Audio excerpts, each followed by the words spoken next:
उत्तर प्रदेश की जनता को गुमराह कर रहे हैं, चाहे कोई भी मुद्दा हो।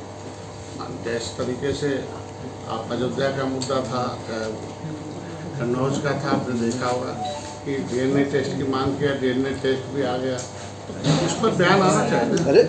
इस तरीके से अभी देश को लेकर माननीय अखिलेश जी ने अभी प्रेस में कुछ कहा हमारे मुख्यमंत्री योगी जी को, और वो हमारे मुखिया और अभिभावक हैं, और जिन्होंने कहा कि मठ और मंदिरों की बात किया कि इस तरीके के लोगों को उनका कहना था कि मठाधीश और माफिया से ज़्यादा अंतर नहीं होता है। तो ऐसे लोग जो अभी जितने माफिया थे उनके कब्रिस्तानों पर जाके जो फातियाँ पढ़ने वाले हैं और जो उन पर जो है जाकर उनके लोगों पर जो प्रदेश जिन लोगों से तबाह थी, ऐसे लोगों के कब्र पर जाकर दुआ करने वाले लोग मठ और मंदिर की बात, मतलब इस भारत के सभी जो भारत की सनातन और जो हमारे भारतीय संस्कृत है उसका एक तरीके से अपमान है और ये उचित नहीं है। और उनको इस पर जो है अपने बयान पर कहना चाहिए कि जो अतीक अहमद, मोइन खान, नवाब सिंह जैसे अनगिनत माफिया हैं जो बलात्कारी हैं, जो समाजवादी पार्टी में बने हैं, उनके खिलाफ अब तक कोई कार्रवाई नहीं हुई है, न तो बल्कि समर्थन में खड़े हैं। तो समाजवादी पार्टी क्या माफियाओं के लिए बनी है? ये धर्माचार्यों, सनातन धर्मावलियों और मंदिरों के खिलाफ बोलना, मतलब एक विशेष वर्ग को खुश करने के लिए काम कर रहे हैं। तो इस तरीके से मेरे कहने का मतलब था कि आज के प्रेस कॉन्फ्रेंस में था कि इस तरीके से बयान देकर क्या साबित करना चाहते हैं अपने को कि खाली वे एक विशेष वर्ग के लोग ही खुश हैं, बाकी माफिया की कोई जाति नहीं होती है, किसी भी जाति में हो सकता है। सबसे ज़्यादा इनकाउंटर हमको लगता है कि अभी यादव हमको लगता है 6वें नंबर पर आएगा। अन्य जितने भी माफिया थे अदर कास्ट के थे, और यादव सबसे लास्ट नंबर पर आएगा अगर संख्या देखें। पुलिस ने किन परिस्थितियों में इनकाउंटर किया उसका जवाब पुलिस दे सकती है। पुलिस के बारे में, न्यायपालिका के बारे में राजनीति करना उचित नहीं है, उसका जवाब पुलिस दे सकती है। जो जिस तरीके से लोग इनके समय भी, जैसे हम जब गोरखपुर में एक आंदोलन हो रहा था, एक अखिलेश निषाद नाम का युवक आंदोलन करने आया था, लगभग 50,000 लोगों के सामने तब भी देखा गोली चल रही है, सारे वीडियोज हैं, सब मीडिया ने दिखाया था। अखिलेश निषाद के पेट में गोली लगी और वो मारा गया। पूरब साइड में था, पुलिस सामने थी, हम लोग तो वहाँ से दूर थे, तो मारा अखिलेश निषाद गया, पुलिस की गोली से मारा गया और मुकदमा हम लोगों पर हुआ।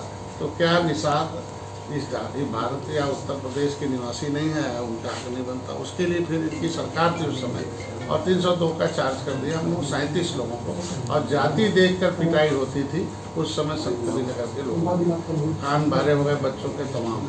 तो इस पर कहना था कि आज के दिन बहन के आंसू और माँ का दर्द समझ में नहीं आ रहा है, क्योंकि क्या दिख रहा है कि कौन इनकाउंटर में क्या पहना हुआ है। तो इस पर मैं कहने वाला, समाजवादी पार्टी अयोध्या के निषाद की बेटी है, एक दलित की भी बेटी है। आपने देखा होगा अभी जो है बलिया में भी इस तरीके का हुआ, कन्नौज में है।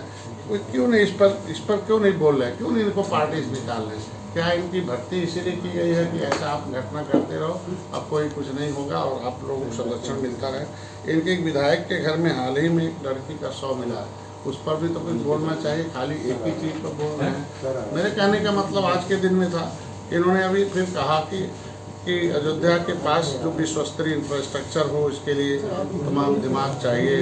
विश्वस्तरीय इंफ्रास्ट्रक्चर में 2 साल बाद सपा सरकार आएगी, जब आएगी तब आई थी तो क्या किया?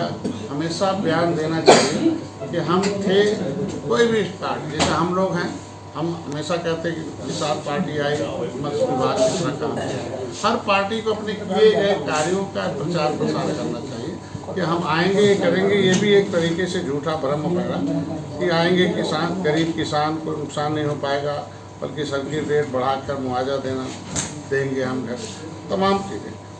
वहाँ राम मंदिर भी था, अभी प्रदेश देश के लोग आए थे, और वो क्या जो गोली चलाने वाले अयोध्या में, वो अयोध्या का विकास क्या जाने। अयोध्या में अभी सबको पता है कि 32,000 करोड़ रुपए की विकास की परियोजनाएं हैं जो ज़मीनी धरातल पर हैं। अभी आज दुनिया में पर्यटक स्थल है, वह हम लोगों के, हम मछुआ समुदाय के लिए एक ऐतिहासिक जगह है अयोध्या, क्योंकि कभी त्रेता में भगवान राम और निषाद राज एक ही गुरुकुल में पढ़ते थे। निषाद राज अपने ननिहाल में रहते थे, उनके सुमंत मामा थे, और वहाँ से जब राम को वनगमन गए तो पहले निषाद राज से मिले। उसमें 1 साल सका उन्होंने अपनी सेना देकर रावण राज खत्म किया था। अयोध्या में जब राज्याभिषेक हुआ तो सबसे पहले देश के कोई किसी को आमंत्रित नहीं किया, निषाद राज को किया, और दोनों ने मिला। तो रामराज मतलब सुख का राजा है, वो एक ऐतिहासिक जगह है। और हम लोगों के लिए अगर अयोध्या के बारे में कुछ कोई बोलता है तो इसका मतलब वह इस समुदाय को ज़्यादा अपमानित करता है। हमारे कहने का मतलब वहाँ महर्षि वाल्मीकि के नाम पर एयरपोर्ट बनाया गया। गरीब और किसानों की ज़मीन हड़पने वालों के मुंह से अन्याय की बात अच्छी नहीं लगती। इससे पहले कैसे हड़पे जाते थे, कैसे आंदोलन होते थे, किस तरीके से तमाम लोगों को बिना उसके मूल्य लगाए ज़मीन ले ली जाती थी, चाहे नोएडा हो, ग्रेटर नोएडा हो, गोरखपुर, चाहे यहाँ हो, लखनऊ, कोई भी रहा हो। आज तो एक मूल्यांकन होता और किसान जब सहमति दे देता है तब उसकी ज़मीनें ली जाती है, देर सवेर मुआवजे उसके मिलते हैं। मंत्री जी अखिलेश जी 2012 2017 और उसके सपा सरकार के समय में हुए अन्याय को किसी से छुपा नहीं है। अखिलेश मेन मुद्दे पा रहा हूँ। भाजपा फर्जी इनकाउंटर की राजधानी बन गई, इस पर नकारात्मक सोच वाले, दिमाग वाले विकास विनाश कर सकता है कि मतलब क्या विकास किया था। अगर सपा विकास ही की होती तो सत्ता में रहती, सत्ता से दूर नहीं होती। 1 बार नहीं 5 बार सत्ता दी गई थी। 5 बार में अगर विकास किए होते तो शायद सत्ता से दूर नहीं रहते। इसमें कहने का मतलब है कि आज के दिन में उत्तर प्रदेश विकास की राजधानी है, लखनऊ किस तरीके से विकास की राजधानी है। तमाम इंफ्रास्ट्रक्चर इन्वेस्टमेंट के जो काम हुए हैं उस पर इतने कहना था कि आज के दिन में जो लोग ये कह रहे हैं कि सरकार सुनने वाली नहीं है, अधिकार। हमसे जुड़े रहने के लिए हमारे YouTube चैनल को सब्सक्राइब करें और नई वीडियो की नोटिफिकेशन के लिए बेल आइकॉन को दबाएं। अगर आप ये वीडियो Facebook पर देख रहे हैं तो लाइक जरूर करें और ज्यादा से ज्यादा शेयर करें। धन्यवाद।